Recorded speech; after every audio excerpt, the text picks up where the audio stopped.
sudah mengamalkan sholawat melembutkan hati? Nih paling banyak pertanyaan begini. Kenapa saya mimpiin dia terus ya Umi? Sebelumnya saya belum pernah mimpiin dia. Mohon jawabannya.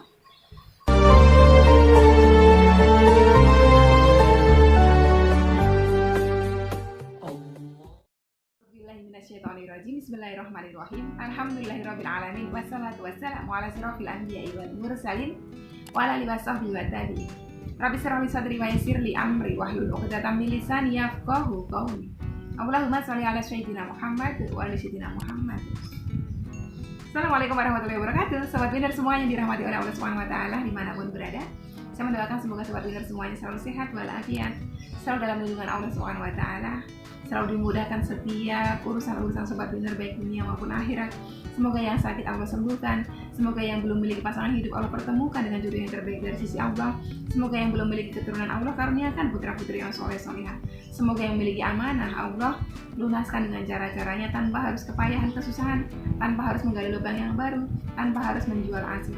Semoga yang saat ini menghadapi kesulitan Allah bukakan pintu-pintu kemudahan, dan yang sedang mengalami kesedihan Allah jadikan kebahagiaan. Amin amin ya rabbal alamin. Tetap istiqomah dalam mendapatkan sholawat ya. Nah ini kita masuk di sesi Q&A, tanya jawab ya seputar amalan sholawat. Udah masuk beberapa pertanyaan ya.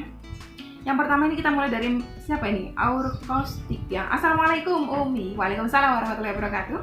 Saya mau tanya, saya kan pernah lihat di video YouTube itu kalau ngamalin surah Al-Waqiah ada yang dibaca 14 kali setelah sholat asar. Kalau kita bacanya tiap 14 kali, tapi dibagi setiap habis sholat, gimana ya Umi? Jadi tiap sholat baca 2 kali atau 3 kali? Terima kasih. Jadi gini, siapa ini? Mbak siapa? Aurkostik ya, nggak tahu nama beliau berarti. Membaca surah Al-Waqiah 14 kali setelah sholat asar ya. Mungkin itu dijazakan oleh salah seorang guru atau salah seorang ulama terdahulu ya. Misalnya panjenengan mampu ikuti, tapi kalau belum mampu minimal jangan tinggalkan atau minimal baca sekali ya. Karena gini, satu huruf dalam Al-Quran saja itu bernilai 10 kebaikan. Kebayang kalau kita hampir setiap hari membaca surah Al-Waqiah atau surah-surah yang lainnya dalam Al-Quran setelah sholat fardu atau kapan saja kita mampu kita sempat, insya Allah hitung aja tuh ya berapa huruf itu, karena satu huruf bernilai 10 kebaikan.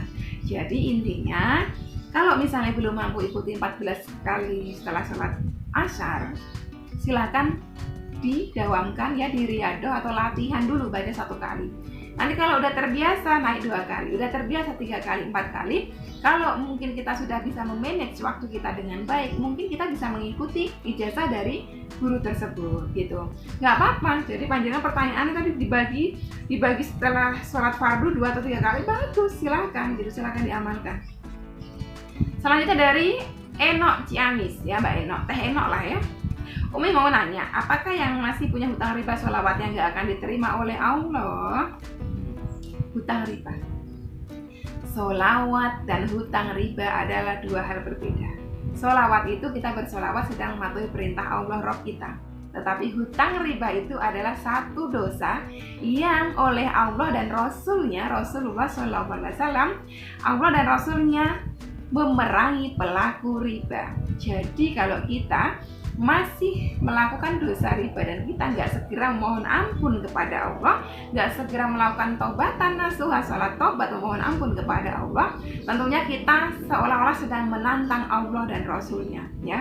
Satu sisi kita mematuhi perintah Allah dengan bersolawat, sisi lain kita menantang Allah, Rasulullah, saya menantang gitu. Nah, gimana gitu, gimana ininya ya, kurang elok, kurang etis rasanya. Cuma sholawat itu ya satu-satunya amal soleh yang walaupun dilakukan dengan riya sekalipun Allah tetap terima. Hanya kalau dua-duanya antara dosa besar dan juga sholawat dilakukan bersama-sama ya, tentunya ini tidak bagus. Jadi sebaiknya panjenengan, utang riba mungkin kita punya, tetapi setidaknya kita sudah punya niatan untuk berhenti ya. Saya ingin hijrah dari riba. riba saya 100 juta ini misal nih, saya stop dulu. Saya udah nggak mau pokoknya. Bagaimanapun caranya, kepepet apapun, pokoknya 100 juta ini saya stop. Setidaknya saya nggak mau nambah lagi, karena saya mau tobat, saya mau hijrah dari dosa riba. Semoga Allah ridho dan Allah selesaikan ini. Kalaupun saya harus berhutang lagi untuk menutupi 100 juta riba ini, saya harus mencari hutangan yang bukan riba. Kan ada hutang riba dan nggak riba kan? Jadi insya Allah sholawat diterima, wallahu alam ya, wallahu alam bishawab. Tetapi Rasulullah pernah bersabda begini. Saya sering sekali di video saya, seorang laki-laki berjalan, beliau meriwayatkan kepada para sahabat. Seorang laki-laki berjalan dalam keadaan syafar atau musyafir, ya, dia berdoa dengan menengadahkan tangan dan dia berdoa dengan menyebut nama ya Rob, ya.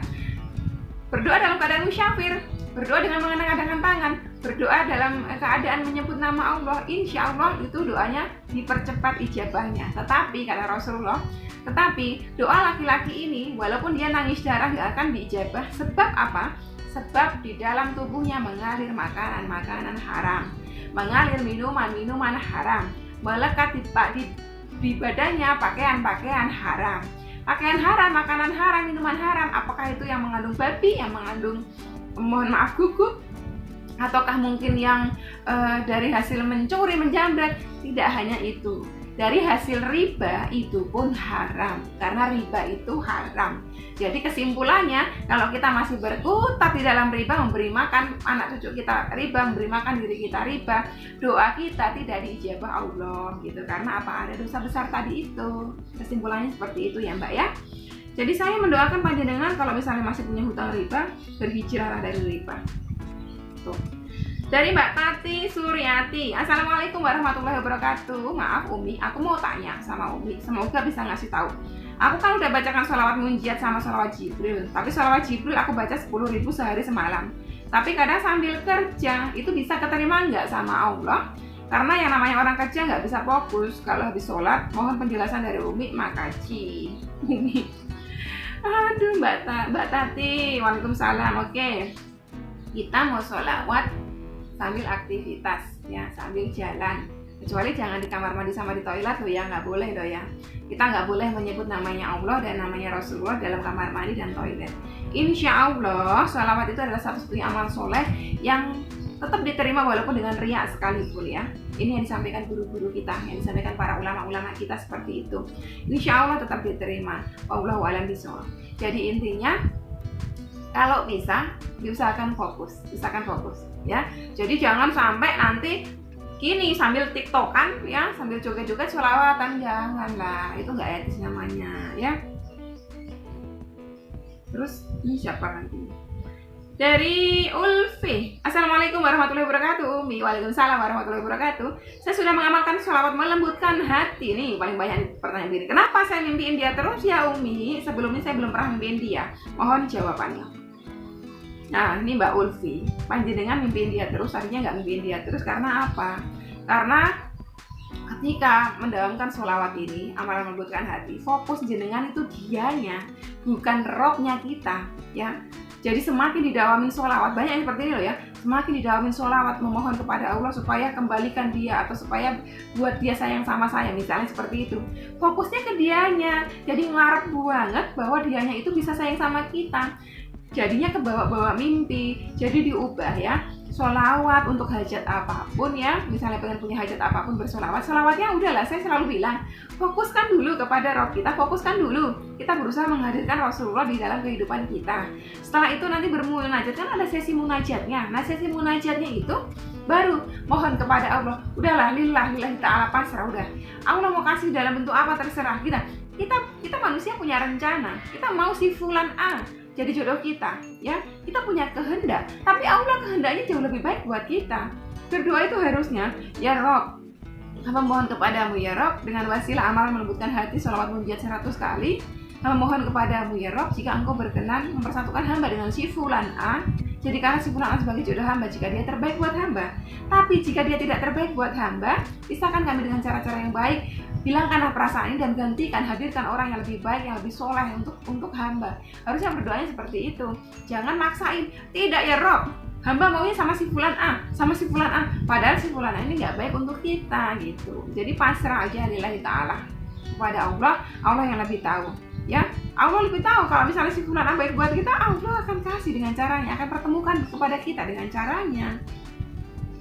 Oke, yang selanjutnya dari Kholis. Assalamualaikum. Waalaikumsalam warahmatullahi wabarakatuh. Maaf Umi, saya mau tanya, kalau mau mengamalkan sholawat munjiat dan gabung dengan Al-Fatihah, apa boleh kalau lagi haid? Terima kasih. Satu, bersolawat boleh dalam keadaan haid, gak harus wudu dulu. Yang kedua, membaca Al-Fatihah diposisikan sebagai bacaan doa boleh.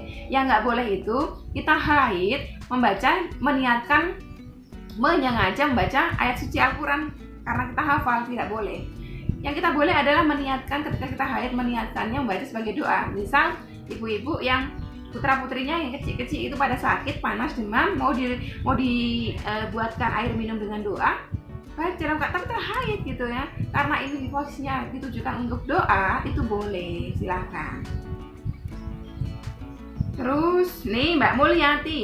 Assalamualaikum Umi, seandainya belum hafal sholawat munjiat, bolehkah diganti dengan mendawamkan sholawat Jibril? Balas ya Umi. Oke, saya balas. Ini juga udah saya balas ini ya.